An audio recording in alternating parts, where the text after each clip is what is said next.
भारत की जो 5000 अनुमंडल हैं, हो सकता है 5000 से कुछ थोड़ा ज्यादा हो, कुछ थोड़ा कम हो, पर लगभग 5000 जो अनुमंडल हैं, उन्हें 5000 अनुमंडल से एक साथ एक दिन 27 अप्रैल 2026 को एक साथ एक ही दिन एक ही समय 11 बजे से 12 बजे तक पूरे भारतवर्ष की 5000 अनुमंडल से एक ज्ञापन जो है, जिसे प्रार्थना पत्र कहा जा रहा है, एक प्रार्थना पत्र जो है हमारे अनुमंडल अधिकारी के माध्यम से सरकार तक पहुंचाया जाएगा, जिसकी भाषा, जिसका भाव ये रहेगा कि गौ हत्या प्रतिबंधित हो।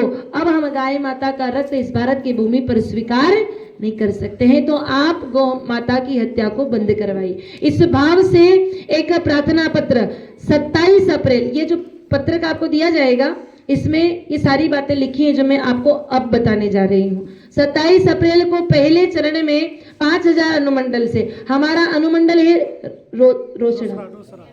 रोसड़ा, तो अपने इस अनुमंडल से लगभग 1000 की संख्या तो कम से कम होनी चाहिए, ज्यादा हो तो बहुत सुंदर, लेकिन कम से कम 1000 की संख्या में अलग अलग गांवों से लोग एकत्रित होकर के जाएं और अधिक से अधिक संख्या में भगवती गौ माता का कीर्तन करते हुए और बड़े शांतिपूर्ण तरीके से एक प्रार्थना पत्र, वो सारी भाषा आपको बता दी जाएगी, बस आपको जाकर के उनको देना है। और एक अनुमंडल से नहीं, भारत की 5000 अनुमंडल से एक दिन एक प्रार्थना पत्र जाएगा, तो सरकार को लगेगा अब देश जाग रहा है, देश मांग कर रहा है। और देखिए, बिना मांगे कुछ नहीं मिलता है। अगर 6 महीने का बालक हो ना, जब तक खेलता रहता है तो माँ भी दूध नहीं पिलाती है, लेकिन रो करके जब माँ से मांगता है तब माँ दूध पिलाती है। यही प्रकृति का विधान है। तो जब मांग उठेगी और सरकार को लगेगा कि अब देश जग रहा है और गौ हत्या के लिए मांग कर रहा है कि ये बंद होनी चाहिए, तो सरकार हो सकता है प्रथम चरण में ये कार्य कर दे। प्रथम चरण में कार्य हो जाए तो कहना ही क्या, फिर तो सारा देश जाएगा दिल्ली और जाकर के अपने प्रधानमंत्री जी का धन्यवाद करके आएगा, क्योंकि बरसों से इस कार्य की प्रतीक्षा हो रही थी। और पहले चरण में कार्य नहीं होता है तो 3 महीने इंतजार करने के बाद में 27 जुलाई 2026 को तारीख तय है। और बिल्कुल सोच विचार के, ना तो इस समय कोई सरकारी अवकाश है, ना ब्याह शादी लगन है, पूरी तरह से विचार करके तारीख तय की गई है। 27 जुलाई 2026 को पुनः प्रार्थना पत्र अपने जिला लेवल से सारे अनुमंडल के, सारे ब्लॉक के जो लोग हैं, कार्यकर्ता हैं, वो अपने अपने कलेक्टर के पास में जाएं और कलेक्टर के माध्यम से सरकार को पुनः प्रार्थना पत्र दें कि हमने पहले 3 महीने पहले आपको एक प्रार्थना करी थी, लेकिन वो प्रार्थना हमारी सुनी नहीं गई है, आप उसका संज्ञान ले लें। फिर 3 महीने इंतजार करने के बाद अगर कार्य हो जाता है, बहुत बढ़िया बात है, लेकिन फिर भी अगर कार्य नहीं होता है तो 3 महीने इंतजार करने के बाद तीसरे चरण में 27 अक्टूबर 2026 को पुनः सारे अनुमंडल के, ब्लॉक के, जिला के जितने कार्यकर्ता एकत्रित हो सके, वो सभी मिलकर के अपनी राजधानी यानी पटना जाएं और सचिवालय के माध्यम से पुनः सरकार तक प्रार्थना पत्र पहुंचाएं कि हम 120 दिनों से आपसे प्रार्थना कर रहे हैं, लेकिन फिर भी हमारी प्रार्थना को सुना नहीं जा रहा है। इसलिए इस बात का संज्ञान सरकार लेवे और हमारी इस बात को सुनकर के गौ माता के रक्त के इस कलंक से, हत्या के इस कलंक से भारत भूमि को मुक्त करें। अगर तीसरे चरण में कार्य हो जाता है 26 जनवरी 2027 तक, बहुत बढ़िया बातें हैं, लेकिन 26 जनवरी तक भी अगर ये कार्य नहीं होता है तो 1 महीने की पूरी तैयारी के बाद 27 फरवरी से 2027 से हम सभी लोगों को कुछ कुछ समय का दान दिल्ली की धरती पर जाकर के देना पड़ेगा। हमारे यहाँ पर 780 जिले हैं पूरे भारतवर्ष में। 780 जिले से सब लोग नहीं, 30 जिलों के 1-1 कार्यकर्ता, 30 जिलों के 1-1 कार्यकर्ता 7-7 दिन का समय निकाल करके दिल्ली में पधारे। 7 दिन बाद वो जाएंगे, अगले जिलों के कार्यकर्ता आएंगे, फिर 7 दिन बाद वो जाएंगे, दूसरे 30 जिलों के कार्यकर्ता आएंगे। इस क्रम से अगर चले 780 जिले हैं, 5.5-6 महीने तक हमारे पास में लगातार दिल्ली की धरती पर 30,000 की संख्या में लोग उपस्थित रहेंगे। अब 30,000 लोग क्या करेंगे? ना वहां कोई हुड़दंगबाजी होगी, ना वहां पर कोई पटरियां उखाड़ी जाएंगी, ना वहां पर कोई चौकियां जलाई जाएंगी। वहां पर क्या होगा?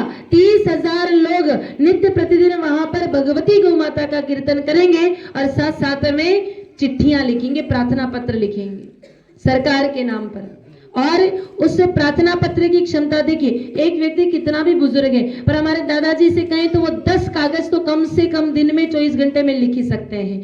अगर एक व्यक्ति एक दिन की 10 चिट्ठियां लिख सकता है तो 30,000 लोग दिन की 10 चिट्ठियां लिखेंगे, 3 लाख चिट्ठियां एक दिन की सरकार के टेबल पर जाएगी। और कितने समय तक, 5.5-6 महीने तक लगातार 3-3 लाख चिट्ठियां रोज गोहत्याबंदी के लिए एक मांग सरकार के पास में जाएगी। विचार करिए, 6.5-5 महीने तक अगर कोई व्यक्ति हमसे 3-3 लाख पत्र लिख करके अगर रोज की एक ही मांग करें तो कब तक व्यक्ति नहीं सुनेगा? कभी न कभी तो उसको सुनवाई करनी ही पड़ेगी। और तब तक तो चुनाव का समय भी नजदीक आ चुका होगा और सनातनियों की वोट बटोरने के लिए सरकार को कोई न कोई सनातनी मुद्दा भी चाहिए ही होता है।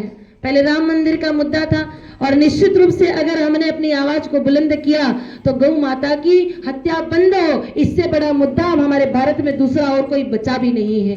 तो निश्चित रूप से सरकार इस कार्य को करेगी। चौथे चरण में आते आते हमें विश्वास है। और 15 अगस्त 2027 को जब हमारे प्रधानमंत्री महोदय लाल किले की प्राचीर से उद्घोषणा करते हैं तो वो निश्चित रूप से हमें सकारात्मक उत्तर देंगे और यहाँ पे गोहत्या बंदी का उद्घोषणा होगी, गोहत्या प्रतिबंधित की जाएगी, गौ माता को राष्ट्र माता का पद मिलेगा, ऐसा हमें विश्वास है। पर अगर चौथे चरण में 15 अगस्त 2027 को भी ये कार्य नहीं होता है तो 5वें चरण में फिर 16 अगस्त 2027 से 15 के अगले ही दिन 2027 में हमारे 5-5 संत और 5-5 गोभक्त भाई आमरण अनशन पर बैठेंगे। और ये अनशन, ये अभियान तब तक नहीं रुकेगा जब तक गौ माता को राष्ट्र माता की पद पर सुशोभित नहीं किया जाता है। जब तक हमारे यहाँ पर केंद्रीय कानून लागू नहीं किया जाता है तब तक इस अभियान को रोका नहीं जाएगा, चाहे अनशन में किसी की मृत्यु हुई क्यों ना हो जाए। एक की मृत्यु होगी, दूसरा बैठेगा, दूसरे की मृत्यु होगी, तीसरा बैठेगा। 60 ऐसे संत हैं जिन्होंने लिखित में अपनी स्वीकृति अभी दे दी है कि अगर गौ माता के लिए अगर मरने का और प्राण देने का अवसर आता है तो हम बिल्कुल सहर्ष तैयार हैं। विचार करिए, हमारा देश का युवा, हमारे देश का संत समाज, हमारे देश का प्रत्येक सनातनी यदि ये चाहता है कि गौहत्या बंद होनी चाहिए तो अपने हृदय की पीड़ा को आज अपने राजा के समक्ष कहने की ही आवश्यकता है। आपको इस अभियान के लिए 1 रुपया भी कहीं एकत्रित करने की आवश्यकता नहीं है। इसमें दान दक्षिणा वो नहीं लिया जा रहा है, आपको कोई रसीद नहीं काटनी है। आप ये मत विचार करिएगा कि इतनी बड़ी बड़ी बातें बता कर के हम आपसे कोई दान दक्षिणा चंदा लेने आए हैं, क्योंकि देखिए धर्म के नाम पर जब पैसे की बात आती है ना तो लोगों का दिमाग चलने लग जाता है। 1 रुपया इंसान देगा, देने वाला कुछ नहीं बोलेगा, बाजू वाला बोलेगा अरे इनका कोई काम दाम नहीं, ये तो पैसा लेने के लिए आए हैं, ऐसे अपना पेट भरते हैं। तो इस अभियान में 1 रुपया भी कोई दान दक्षिणा चंदा एकत्रित नहीं किया जा रहा है, कहीं कोई रसीद नहीं फाड़ी जा रही है। और 30,000 लोग जो वहां दिल्ली में बैठेंगे 6 महीने तक वो क्या खाएंगे जब चंदा नहीं लिया जा रहा है। तो मैं आपको बताऊं कि दिल्ली के गौ भक्तों से जब बात हुई तो दिल्ली के गौ भक्तों ने आश्वस्त किया है कि 30,000 नहीं 50,000 लोग 6 महीने नहीं साल भर तक भी गौ माता के लिए बैठ करके कोई कार्य करते हैं तो उनको भूखा तो हम मरने नहीं देंगे, सुबह शाम उनके भोजन की व्यवस्था तो दिल्ली वाले करेंगे। यानी कि हमको इसके लिए दान चंदा एकत्रित करने की यूं भी आवश्यकता नहीं है, हमें हमारे भावों को प्रबल करने की आवश्यकता है। क्योंकि हमारे हृदय को कितनी पीड़ा पहुंचती है जब हमारी वेदों में कही गई माता को, विश्व की जिसे माता कहा है उस माता को जब बेदर्दी से काट दिया जाता है तो हमारे हृदय को कितनी पीड़ा होती है। उस पीड़ा को हमें अपनी सरकार तक पहुंचाने के लिए इस अभियान का हम सभी लोगों को सहयोग करना है। हाँ, मात्र खर्च सिर्फ इतना है कि अपने अपने अनुमंडल में, पूरे अनुमंडल लेवल पर यानी कि तहसील अनुमंडल हेडक्वार्टर पर और यहाँ के जितने जो गांव हैं उनमें ये पत्रक पहुंचाने के लिए हमको लगभग 15-20 हजार पत्रक की आवश्यकता जरूर पड़ेगी। आप लोगों को देने के लिए तो हम लाए हैं, लेकिन आप लोगों को दे वो इतनी व्यवस्था एक व्यक्ति नहीं कर सकता है, तो ये कोई बहुत बड़ी बात नहीं है। कोई अपनी तरफ से 500 पत्रक छपवा दे, कोई अपनी तरफ से 200 छपवा दे, कोई 1000 छपवा दे, ऐसा करके हम इन पत्रकों की व्यवस्था कर सकते हैं। इतना ही हमको इसमें अपना सहयोग देना है।